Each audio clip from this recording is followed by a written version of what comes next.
Mas e o sacrifício, irmão Ciro? Calma, vamos chegar lá.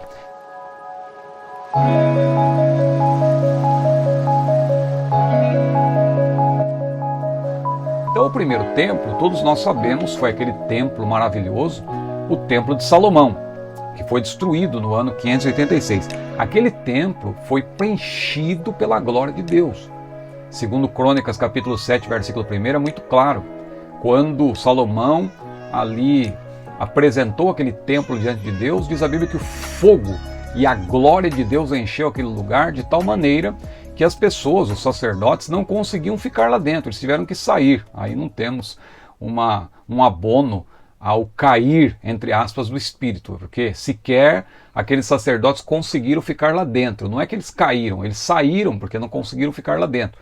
Não conseguiam ficar em pé dentro do templo. É esse o sentido, porque eles tiveram que ficar do lado de fora. Não é que eles foram derrubados pela glória de Deus, como muita gente aí interpretando erroneamente diz. Então, aquele foi o primeiro templo.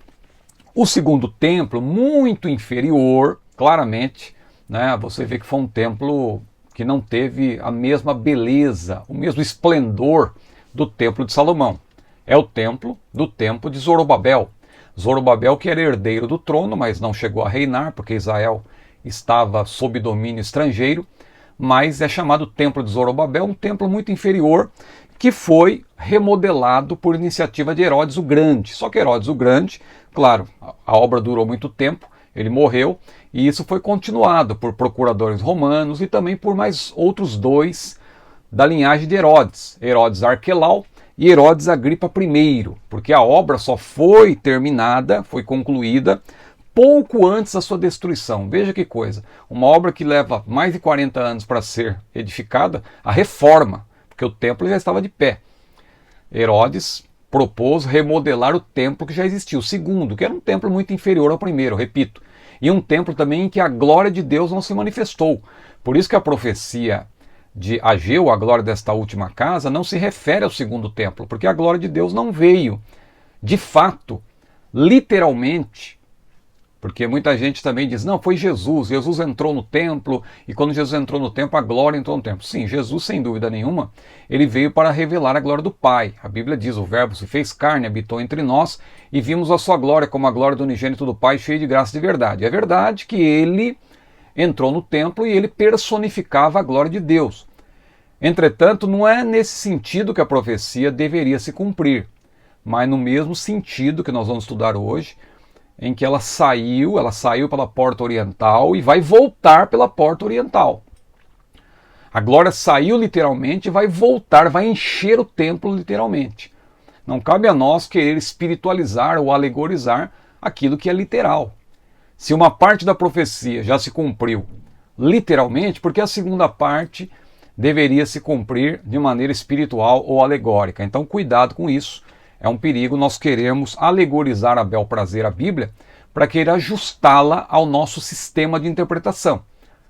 Muitos criticam o dispensacionalismo, que é a nossa posição, mas a nossa posição, modéstia à parte, ela é uma posição que honra as Escrituras porque ela não procura alegorizar o que é literal. Por mais difícil que seja de entender um texto, se você não tem base contextual, imediata e também geral, para alegorizar, não alegorize. Aliás, nós não temos permissão para alegorizar nunca. É o próprio texto que se impõe. Um texto alegórico, ele é alegórico em si. Uma parábola, por exemplo, é parábola. Não tem como você literalizar uma parábola. Mas ela é parábola, por natureza. Não sou eu que vou transformar um texto numa parábola. O texto já é parabólico, o texto é metafórico, o texto apresenta uma alegoria, então não tem como. Se isso é verdade, o contexto explica. Agora, se você não tem base para considerar aquele texto como uma alegoria, não entre por esse caminho. Mesmo que seja difícil, espere, aguarde. Aliás, a Bíblia diz, tem um versículo muito claro, Romanos 8:18, as aflições desse tempo presente não são para comparar com a glória que em nós há de ser revelado. Se ainda vai ser revelado, não adianta você especular, mas também não queira alegorizar por falta de compreensão. Muita gente, por não entender, isso aí é alegórico, isso aí não pode ser. Como assim? Vai ter sacrifícios no milênio? Jesus é o sacrifício perfeito. Como assim sacrifício? Isso é impossível. Aí a pessoa, veja, é o raciocínio humano. Não entre por esse caminho, fique com a Bíblia. Mas então, o segundo templo, chamado Templo de Zorobabel, foi muito inferior ao primeiro. Herodes quis remodelá-lo, e de fato fez, Herodes o Grande. A obra foi continuada por Arquelau, por Agripa I, procuradores romanos, e só se concluiu por volta do ano 64, 66, por aí, e logo depois, no ano 70, a obra viria a ser destruída. Mas o fato é que ela começou no ano 15, antes de Cristo, com Herodes o Grande, e continuou até o ano 66, depois de Cristo, não é?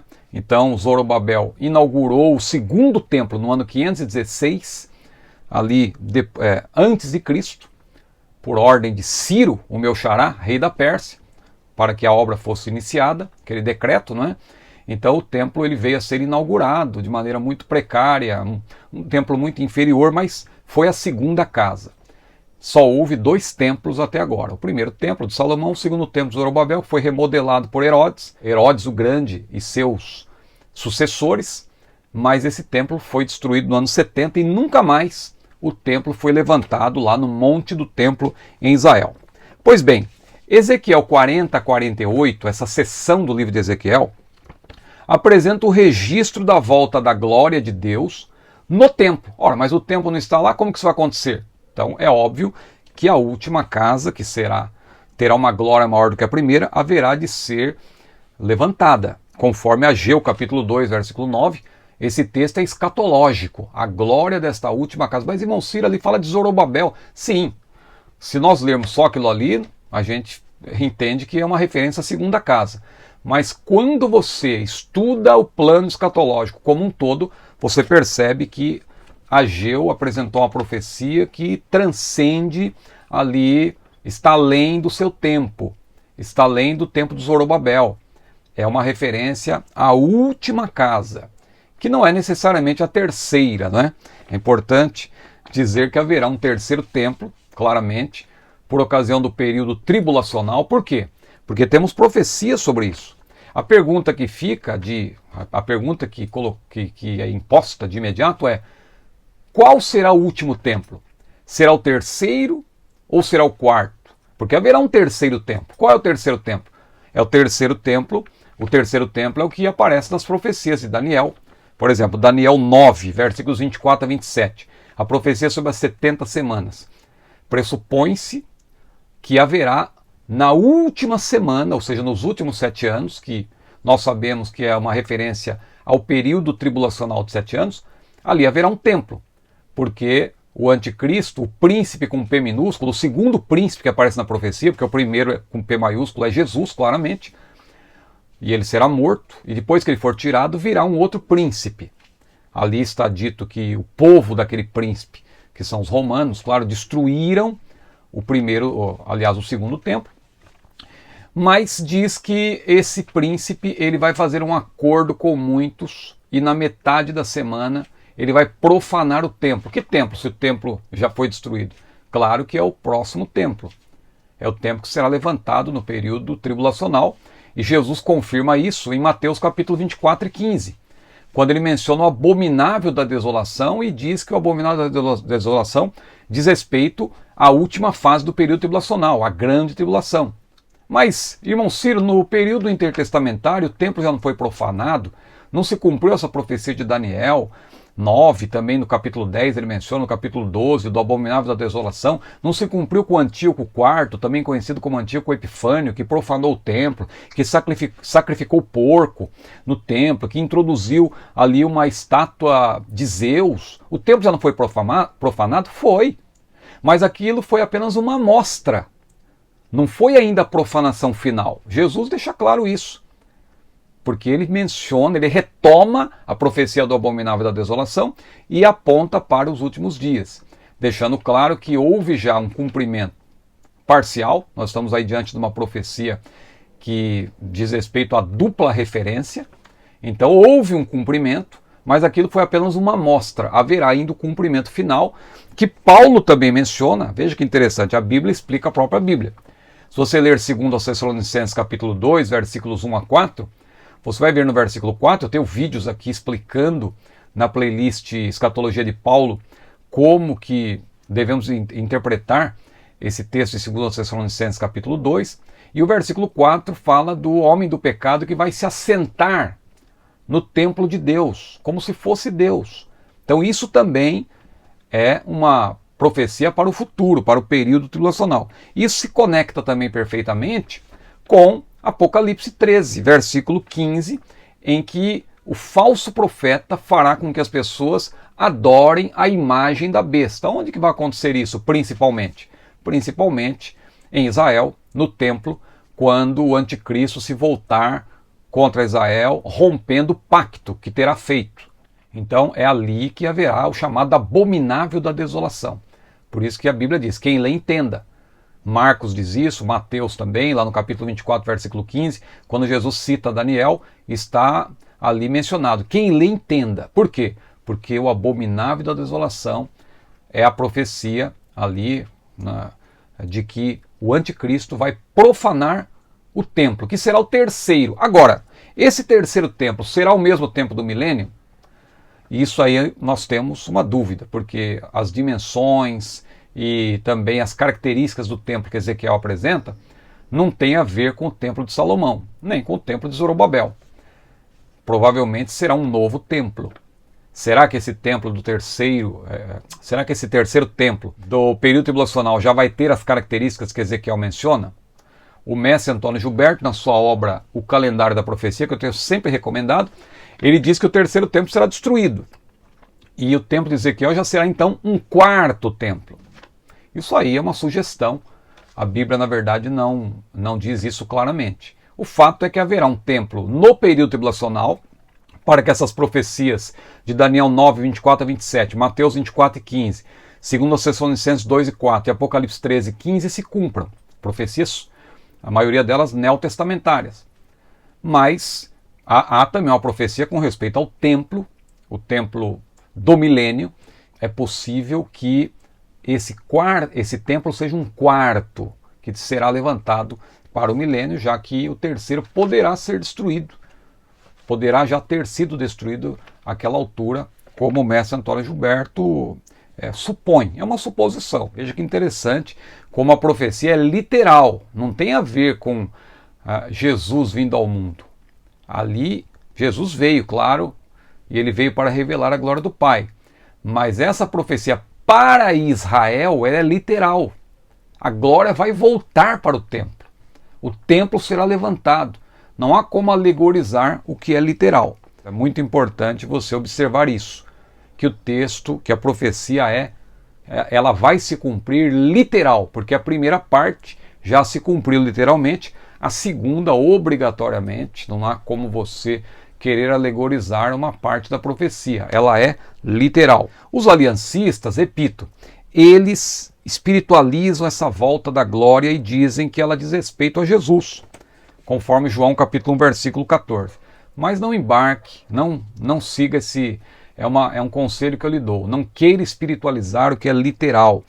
A primeira parte da profecia cumpriu-se literalmente. A glória saiu de fato e o templo foi destruído. E a volta da glória também é literal. Eu tenho sempre recomendado essa obra aqui, O Rei do Vindouro, de Andrew Woods.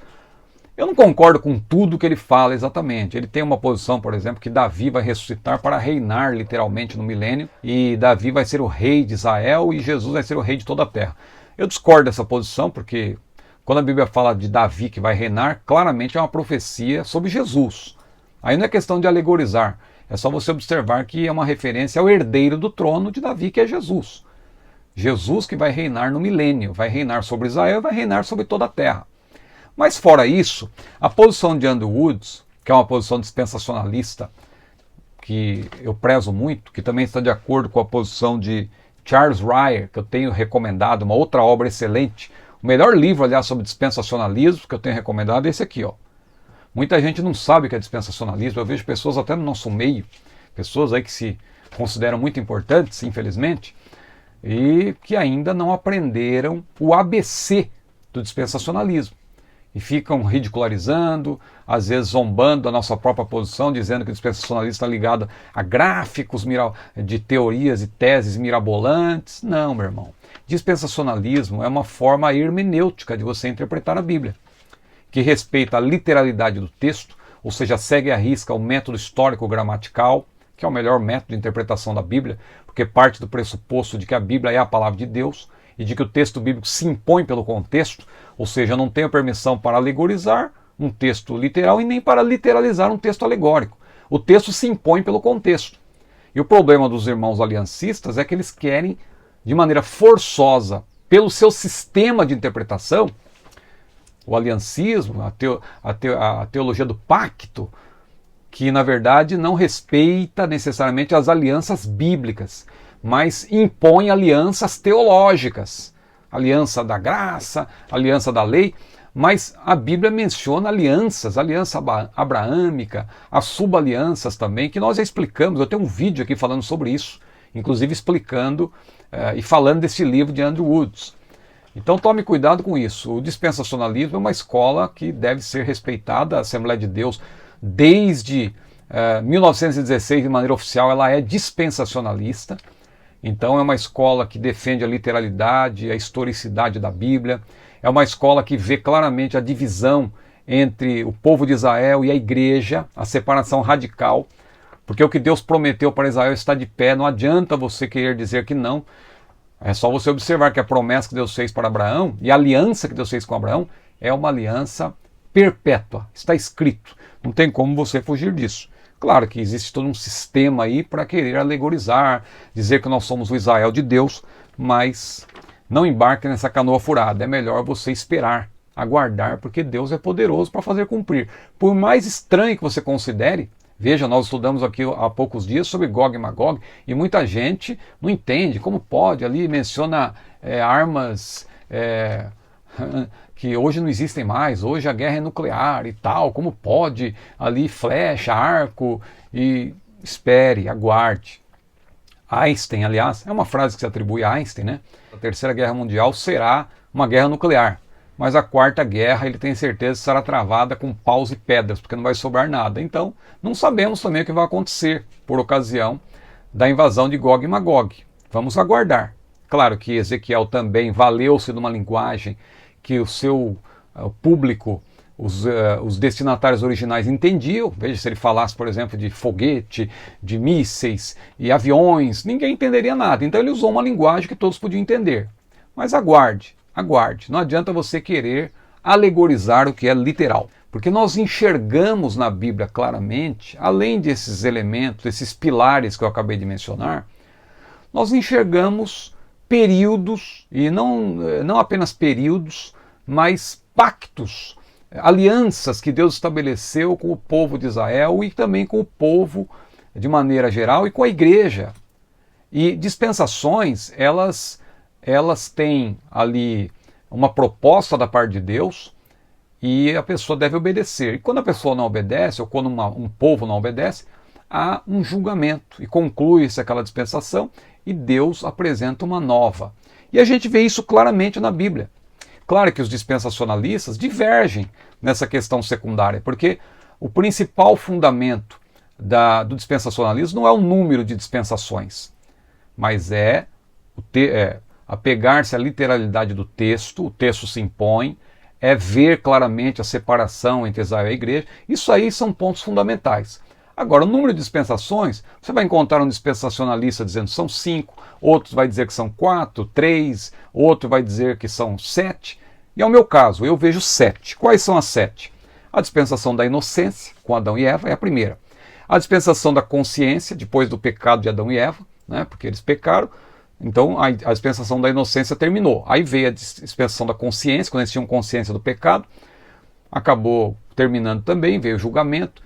Aí veio depois a dispensação do governo civil com Noé, também teve o seu término lá, você conhece muito bem a história da Torre de Babel, ou da cidade de Babel, com a sua torre.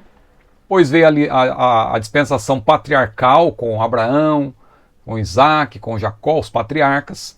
Depois veio a dispensação da lei, com Moisés, que recebeu a lei do Senhor no monte. A sexta dispensação é a dispensação na qual estamos, a dispensação da graça, se bem que a salvação em todas as dispensações é pela graça. Engana-se quem diz que a salvação na dispensação da lei era pela lei, não. Sempre a salvação é pela graça. Isso aí, se você quiser entender bem, veja a playlist que eu tenho aqui no meu canal, Dispensacionalismo. Lá eu explico em detalhes o dispensacionalismo, modéstia à parte. Ou leio o livro de Charles Wright, que é muito bom. Também a obra de Andrew Woods, tenho sempre recomendado. Então veja, a sexta dispensação é a dispensação da graça, na qual estamos. Virá a sétima, que não é a grande tribulação. A grande tribulação faz parte da dispensação da graça. É comum os pregadores dizendo a porta da graça vai se fechar, mas a rigor, a porta da graça não fecha com o arrebatamento da igreja. O que se encerra com o arrebatamento da igreja é a era da graça, a era da igreja, que é chamada também era da graça, mas não a dispensação da graça. A dispensação da graça permanece durante os 7 anos do período tribulacional e se encerra com a manifestação de Jesus em poder e grande glória, porque aí ele sim vai estabelecer a sétima e última dispensação, que é o milênio. A última por quê? Porque a eternidade não é mais dispensação. A dispensação tem um começo e tem um fim. Por que ela é dispensação? Porque ela termina. Ela tem um julgamento no final. E o milênio vai terminar com julgamentos também. O julgamento de Satanás e suas hostes e o juízo chamado juízo final, porque depois disso já não há mais dispensações. Nós vamos estar com o Senhor por toda a eternidade. Mas e o sacrifício, irmão Ciro? Calma, vamos chegar lá. Porque os sacrifícios, a Bíblia menciona, Ezequiel diz que vai haver sacrifícios. E aí isso, quem gosta de alegorizar a Bíblia é um prato cheio. Se Jesus o sacrifício de Jesus foi perfeito, ele morreu de uma vez por todos, ele é o Cordeiro de Deus que tira o pecado do mundo, para que sacrifício? Vamos alegorizar isso aqui, cuidado, alto lá, alto lá. Não quer dizer que aqueles sacrifícios serão para expiação de pecado. Veja a ceia do Senhor, para que serve a ceia? A ceia é um memorial, então aqueles sacrifícios também terão a função de ser um memorial para o povo de Israel lembrar-se daquele tempo passado. Mas não quer dizer que eles vão oferecer sacrifícios para expiação do pecado. Mas eu fico com a mesma posição que eu já mencionei, que, aliás, não é só minha. Eu aprendi, aliás, com o mestre Antônio Gilberto. Nessa obra, O Calendário da Profecia, ele fala ali, e outros autores também, Roger Lieb, a maioria dos eruditos pré-tribulacionistas, o próprio Andrew Woods também, refere-se aos sacrifícios não como expiatórios, mas como um memorial, assim como é a ceia. Hoje nós participamos da ceia lembrando do que Jesus realizou. Jesus falou, em memória de mim. Da mesma forma, os israelitas, porque isso diz respeito aos israelitas, não tem nada a ver conosco. A igreja, então, já estará glorificada. Claro, haverá salvos no período do milênio, novos salvos, que depois vão ser glorificados, mas não há nenhuma ligação com a obra expiatória, não haverá salvação ou perdão de pecados por meio de sacrifícios, porque Jesus já morreu de uma vez por todas. Os sacrifícios do milênio são apenas um memorial, é para se lembrar do que Deus fez no passado no meio do povo de Israel.